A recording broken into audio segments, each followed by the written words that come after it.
డైనోసార్ల కాలం నుంచి తన ఉనికి కాపాడుకుంటూ వస్తున్న ఈ చేప మనుగడ ఇప్పుడు ప్రమాదంలో పడింది. 1.5 ఏళ్ల నుంచి అత్యంత కఠినమైన కాల పరీక్షకు తట్టుకొని నిలిచింది.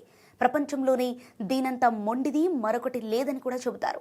అంతటి మొండి జీవి ఉనికి కాస్త ఇప్పుడు డేంజర్లో పడటానికి కారణం మనిషే. అంతరించిపోయే జాబితాలో చేరిన ఈ మంజువారి చేప జాతిని ఎలాగైనా కాపాడేందుకు క్యూబా సైంటిస్టులు శ్రమిస్తున్నారు. పొడవుగా, సన్నగా, నాజుకుగా, పదునైన పళ్లతో ఉండే ఈ చేప అంతరించే జాబితాలోని జీవజాలంలో ముందు వరుసలో ఉంది. అయితే దాంతో 25 ఏళ్ల క్రితమే international union for conservation of nature తాలూకు అంతరించనున్న జీవుల జాబితాలోకి ఎక్కింది.